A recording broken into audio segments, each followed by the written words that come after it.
हलाल के मामले की जांच अब एसटीएफ को दे दी गई है। इस वक्त की बड़ी खबर है, एसटीएफ ने इस पूरे मामले में टेरर फंडिंग का भी शक जताया है। तो एसटीएफ की टीम हलाल सर्टिफिकेशन जांच के लिए चेन्नई, दिल्ली और मुंबई भी जाएगी। अपनी जांच में एसटीएफ कंपनियों की मैनेजमेंट और कर्मचारियों के बैंक खातों की भी पड़ताल की जाएगी। तो जांच में एसटीएफ पता लगाएगी कि देश में हजारों करोड़ों रुपए के हलाल सर्टिफिकेशन के कारोबार के जरिए आतंकी संगठनों को देश विरोधी गतिविधियों के लिए मदद तो मुहैया तो नहीं कराई जा रही है। अब देखिए, एसटीएफ पूरे मामले की जांच करेगी और हलाल फर्जीवाड़ा का जिस तरह से उत्तर प्रदेश में खुलासा हुआ, उसके बाद लखनऊ में एफआईआर हुई।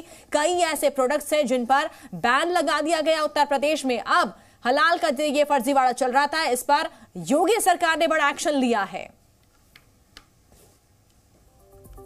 तो आइए हलाल फर्जीवाड़े का आतंकी कनेक्शन भी कैसे यहां पर निकल कर आ रहा है सामने, ग्राफिक्स के जरिए आपको बताते हैं। टेरर फंडिंग के एंगल से जांच करेगी अब एसटीएफ की टीम, क्योंकि यूपी एसटीएफ की टीम लगातार जुटी हुई है जांच में। चेन्नई, दिल्ली और मुंबई में भी छापामार कार्रवाई ये टीम करेगी। तो कंपनियों के कर्मचारियों की भी जांच होगी, कर्मचारियों के बैंक खातों की पड़ताल की जाएगी।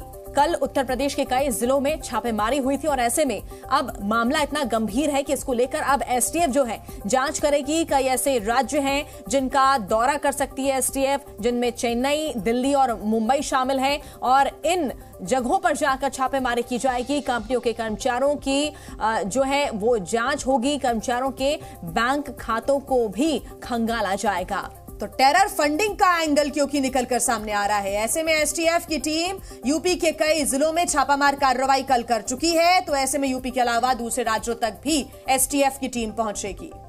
और हलाल सर्टिफिकेट बैन को लेकर सियासत भी तेज हो गई है। मुस्लिम पर्सनल लॉ बोर्ड के सदस्य मोहम्मद सुलेमान ने बैन को गलत बताते हुए कहा कि योगी सरकार इस्लामाफोबिया से ग्रसित है। तो वहीं बीजेपी ने कहा है कि ये प्रोजेक्ट का पूरी तरीके से मजहबीकरण करने का प्रयास है।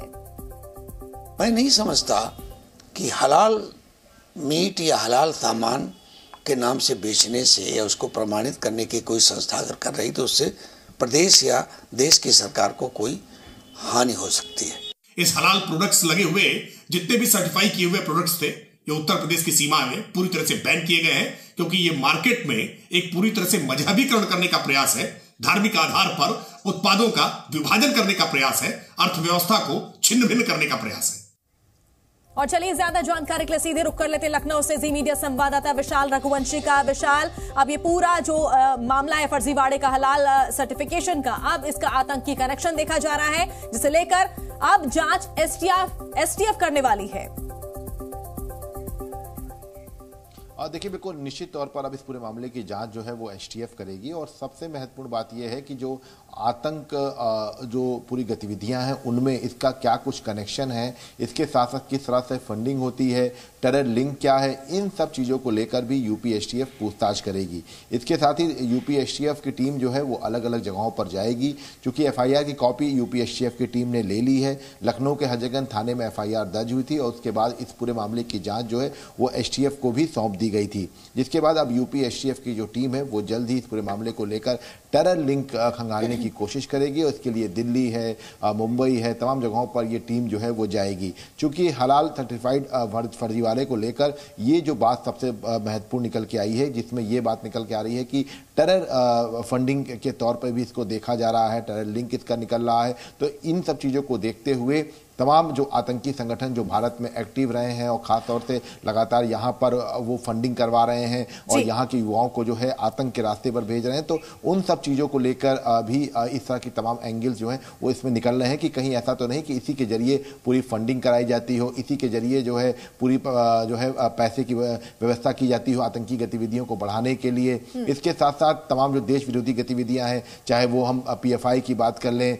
या हम जो तमाम पूर्व में हुए लखनऊ समेत तमाम जगहों पर जो दंगे हुए थे, चाहे दिल्ली का दंगा हो या लखनऊ का दंगा हो, उनमें जो भूमिका रही हो, CA NRC के वक्त जो भूमिका रही हो, उनमें कहीं ऐसा तो नहीं था कि ये पैसों की फंडिंग जो है वो इसकी तरफ से की गई हो। तो इन सब तमाम एस्पेक्ट्स पर जो है वो यूपी एसटीएफ जांच करेगी। और चूंकि इस पूरे मामले को लेकर एफआईआर दर्ज हो चुकी थी लखनऊ के हजरतगंज थाने में, तो उसी एफआईआर कॉपी को यूपी एसटीएफ ने ले लिया है और जल्द ही अब यूपी एसटीएफ की टीम इस पूरे सिंडिकेट को पता लगाने की कोशिश करेगी। ठीक विशाल, आप हमारे साथ बने रहिए। तमाम एंगल से अब इस मामले की जांच हो रही है, खासतौर से आतंकी कनेक्शन के एंगल से भी पूरे मामले की जांच एसटीएफ करेगी।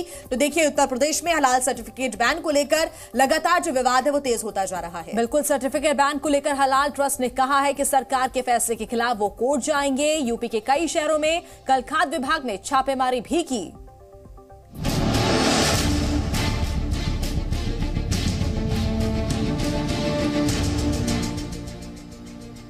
हलाल पर योगी सरकार का आदेश all India Muslim personal law board को बिल्कुल भी रास नहीं आ रहा है। AIMPL भी सरकार के इस फैसले को इस्लामोफोबिया से ग्रसित बता रहा है और अब बोर्ड ने इलाहाबाद हाईकोर्ट जाने की बात कही है। तो आईपीसी इंडियन पेनल कोड में तमाम दफाएं उसका मुकदमा कीजिए। आप बैन करने की क्या बात होती है? बैन करने से तो लगता है कि सरकार कमजोरी दिखा रही है, सरकार एक खास विचारधारा के विपरीत काम कर रही है और मैं स्पष्ट कहूं तो इस्लामोफोबिया से ग्रसित है सरकार।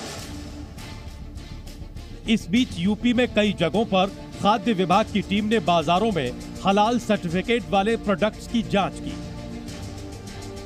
गाजियाबाद, सीतापुर, कानपुर, पीलीभीत समेत कई जिलों में दुकानों और स्टोर्स पर हलाल सर्टिफिकेट वाले प्रोडक्ट मिलने पर उन्हें जब्त कर सील करने की कार्रवाई भी की गई। हलाल पर बवाल तब शुरू हुआ जब उत्तर प्रदेश में योगी सरकार ने हलाल सर्टिफिकेट देने वाली 4 संस्थाओं को बैन कर दिया।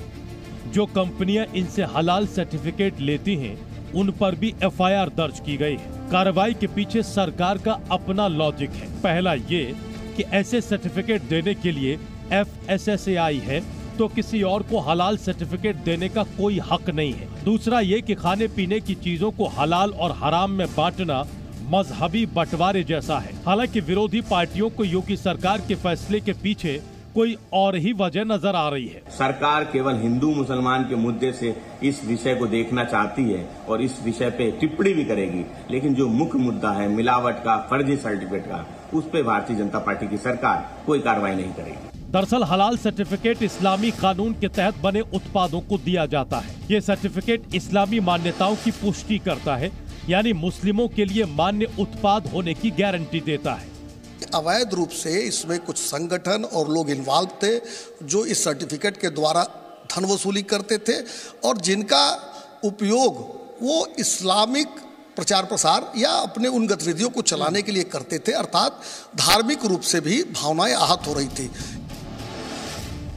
वैसे तो ये पिछले 2-3 दशकों से होता आ रहा था, मगर फिलहाल यूपी में हलाल सर्टिफिकेशन वाली संस्था के खिलाफ एफआईआर दर्ज होने के बाद इस पर सियासी बवाल शुरू हो गया है। ब्यूरो रिपोर्ट, जी मीडिया।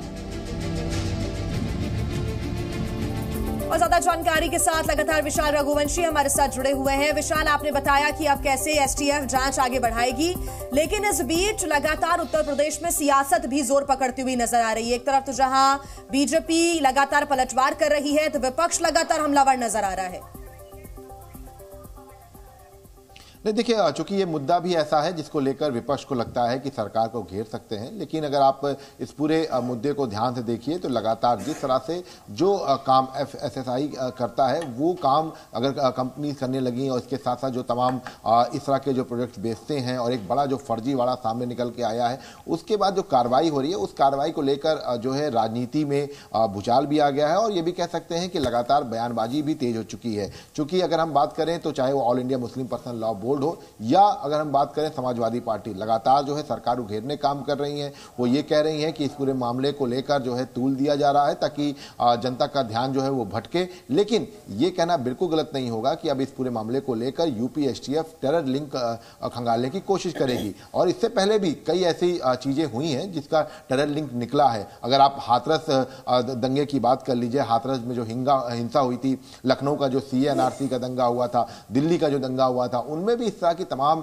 आतंकी गतिविधियों के जो है छुपे रहने की बात सामने आई थी। यहां तक कि कानपुर में जो हिंसा हुई थी, अटाला हिंसा, इन सब चीजों के पीछे भी एक फंडिंग की बात आई थी। तो कहीं ऐसा तो नहीं कि इस तरह के प्रोजेक्ट्स की आड़ में बाकायदा टेरर फंडिंग की जाती हो और ये कई सालों चलती चली आ रही हो। अब चूंकि एफआईआर दर्ज हो गई है तो जाहिर सी बात है कि अभी जांच एजेंसियां इस पर जांच करेंगी और जांच करने के बाद क्या कुछ निकल के आएगा ये देखना होगा। लेकिन इस बीच राजनीतिक बयानबाजी जो है वो तेज हो चुकी है। बीजेपी लगातार जो है हमलावर है कि इस तरह की चीजों पर सरकार जो है वो बैन लगा चुकी है, अब कार्रवाई करेगी। तो वहीं पर समाजवादी पार्टी इसको केवल जो है चुनावी बयानबाजी के तौर पर देख रही है। उनका कहना है कि चुनाव जब आते हैं तो इस तरह की चीजें होती हैं, 5 राज्यों के चुनाव है, उसके बाद लोकसभा चुनाव है, तो ऐसे में बीजेपी अपना एजेंडा सेट कर रही है। तो इस तरह की बयानबाजी जो है वो देखने को मिल रही है। बिल्कुल राजनीतिक बयानबाजी यहां पर विशाल देखने को मिलेगी। साथ ही जिस तरह से शिकायतकर्ता की तरफ से जब याचिका यहां पर लगाई गई, देखिए मुख्यमंत्री ने भी इस पूरे मामले को लेकर जो है गंभीरता दिखाई है, संज्ञान में लिया।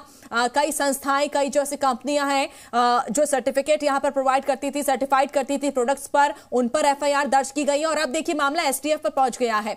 कितनी बड़ी चेन ये नजर आ रही है पूरे उत्तर प्रदेश की अगर बात करें तो?